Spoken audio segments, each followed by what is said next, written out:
Good morning. Welcome back to Venture Daily, the fastest way to catch up on everything that matters in tech startups and venture capital. Founders, funders, and fans of the future, this is your morning jolt of insight and news you can actually use and guests who know their stuff. I'm Josiah Simons. I'm Jackson Fordyce, and on today's show, Colossal says it'll release recordings of its so-called dire wolves howling later this year. And Deel is countersuing Rippling, claiming it was the real victim of corporate espionage. It's Wednesday, June 4th. Let's get you smarter before your first meeting.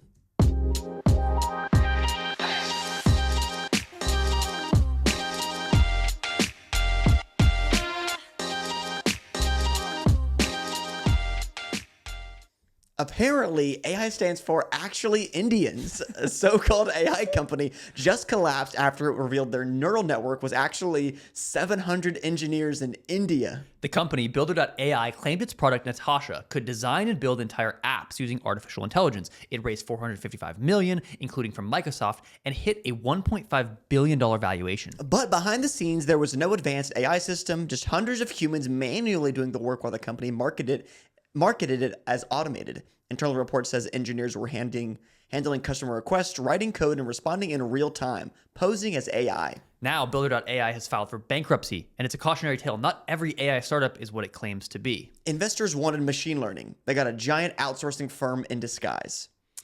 All right, before we jump in, I want to tell you about Public. If you take investing seriously, you need to know about public.com. That's where you can invest in everything: stocks, options, bonds, crypto. You can even earn some of the highest yields in the industry, like the 7% or higher yield you can lock in with a bond account. Public is a FINRA-registered, SIPC insured platform that takes your investments as seriously as you do. Fund your account in 5 minutes or less at public.com/venture and get up to $10,000 when you transfer your old portfolio. Paid for by Public Investing. Full disclosures in the podcast description. Go down, click on our link, public.com/venture, and let them know who sent you. It really helps support the show. All right, Jackson. Later this year, you'll be able to hear the howls of an extinct animal. Or at least what a very well-funded startup says sounds like an extinct animal. Colossal Labs, the same folks working on woolly mammoths and the dodo, just announced it's releasing the first bioacoustic map of dire wolf howls. Romulus and Remus, the company's first two wolves, started howling at 3 weeks old, apparently in response to owl sounds and human singing. Which, same. But here's the part where we need to be honest. These aren't actual dire wolves. They're gray wolves with about 20 gene edits. Colossal's own chief scientist recently admitted that, saying they never claimed these were 100% authentic dire wolves. Yeah, they just call them that in every press release, video, and media panel. Well, to be fair, they're doing some pretty interesting work using AI to analyze wolf linguistics and to track emotion through howls. And soon we'll be getting a full dire wolf soundscape. Finally, the ASMR we've all been asking for. 12 hours of genetically modified wolves yelling at owls. And apparently, Romulus and Remus are even getting a new companion, a 3-month-old pup named Khaleesi, because subtlety is dead. And so are dire wolves. But apparently that's a branding issue now.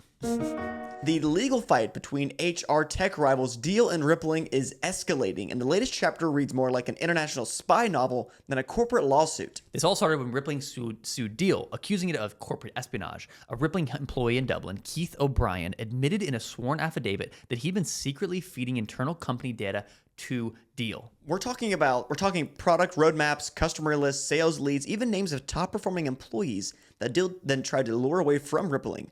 O'Brien says he sent all of it to Deel's in-house counsel, Asif Malik. And it didn't stop there. After Rippling discovered and confronted O'Brien at the Dublin office last month, he says he kept cooperating with Deel under Malik's guidance. According to the affidavit, Malik advised O'Brien to flee Ireland with his family and go to Dubai. He also allegedly told O'Brien to destroy his phone. Which, brace yourself, O'Brien says he did with an axe at his mother-in-law's house. Then he flushed the pieces down the drain. Rippling's lawsuit accuses Deel of misappropriating trade secrets, unfair competition, and more. But now Deel's countersuing, saying Rippling also crossed ethical lines. Specifically, Deel says a Rippling employee whose title is literally competitive intelligence has been posing as a Deel customer for 6 months to access his system and product materials. Deel argues that it wasn't just market research. It was a deliberate attempt to copy their business operations. They're accusing Rippling of deceptive tactics and systematic sabotage. The complaint also makes this personal. It references Rippling's CEO Parker Conrad and his controversial exit from Zenefits, and frames Rippling's lawsuit as a part of a broader vendetta,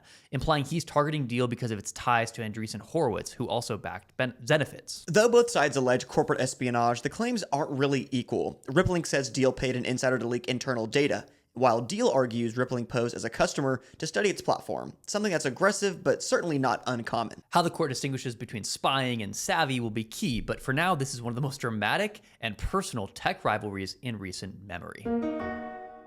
All right, third and final segment today. We're flying through it. As you probably have seen, we have no guest today, and we want to try something a little bit different, dive deeper into some of these stories with our own thoughts, our own opinions. And so we're going to look through some articles of the top performing or top talked about news articles from the last day in tech startups and venture capital. All right, I want to preface this story with, I thought this was an interesting headline, to say the least. AI is here for plumbers and electricians. Will it transform home services? It's the Wall Street Journal. It's an exclusive. Yes. We read the article. Yeah. Okay. So if you scroll down, through the article, it's just like it's basically just an advertisement for this company called Netic.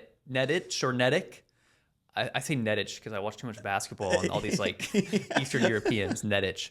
But if you read through it, it really does not have anything to do with plumbers other than just this one company. And then even at the end, if I can find it, he said, basically it says the company that uses them is only using it for like 20% of their work. And they use humans still. This is the hard-hitting journalism that the Wall Street Journal now does. This is what classifies as an exclusive, a deep dive into the minds of AI plumbers. Yeah. So that's a great Jackson first told story. me, let's do this story for our segment. I was like, sure. And then I read through it. I was like, no, we're not doing this story. But we ended up doing it for the story, I guess. But we did it. We talked about it. We talked about it. All right. Next story. Right. Nope. This is if Google just broke itself up. Texan started mixed case. So this earlier last week, we talked about Google. Yeah, the big antitrust case happening right now with search. Case with their monopoly on search. Correct. And so there's a tech insider saying, well, what if they just actually like went all in? What if we just killed ourselves up? Actually, before you kill me, I'm going to kill you. Yeah. No, and, before you kill me, I'm going to kill myself. Is what Google's saying. What's the actual, like, what's his point? The likelihood of the Google board proceeding in this direction is probably less than 10%, he said in an interview, but it goes up every day. I'm so glad we're writing a whole story about something that's 10% likely. Well, then tomorrow's 11%, and the next day's 12%. Yeah. And then 13%, because it goes up every single day. Yeah. By the end of the summer, it'll be a 100% chance that Google's going to break itself up. All right, next. Yeah, no WAPO. AI. The WAPO, no AI, no job. These companies are requiring workers to use the tech. You're at a tech company. Sorry, you got to use tech, idiot. Right. Have you used ChatGPT before? No. Yeah, you're fired, dummy. Yes, exactly. Employees are increasingly expected to up their productivity by incorporating artificial intelligence into their day-to-day tasks, which is the hardest thing to do. Yeah. Incorporating someone that does your work for you to do your tasks. All right, Louis Van On hoped to send a clear message to his 900 employees at Duolingo. Artificial intelligence is now a priority at the language learning app. And the message was clear. The company would stop using contractors for work AI could handle. It'll seek AI skills in hiring. AI would be part of performance reviews, and it'll only hire people when things can't be automated.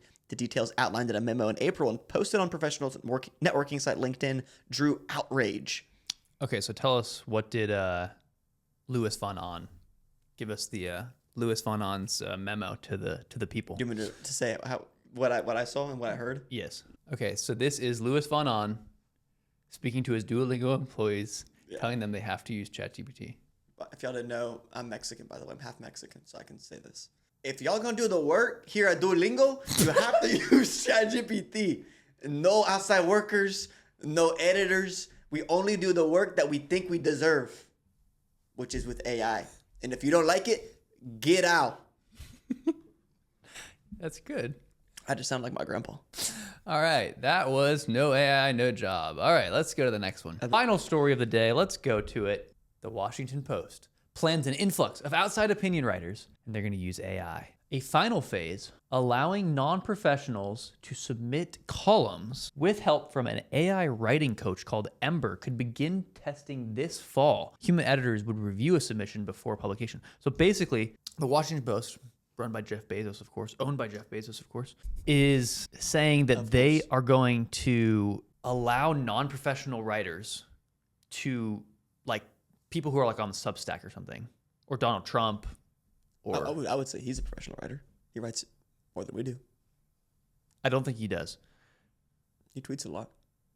That's true. He types a lot more than we do. Yeah. So people like Donald Trump or just some great Substack writer could submit an article to the Washington Post, but they basically have this tool called Ember. It's like an AI chatbot. Yeah. And they're saying that you need to use the chatbot, or maybe not need to, but you can use this chatbot for your writing? helping you.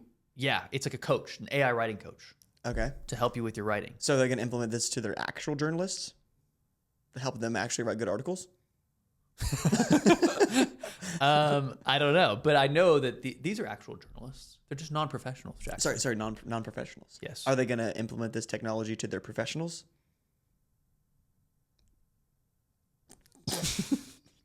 I have no idea. No, I don't Sounds know. like they should.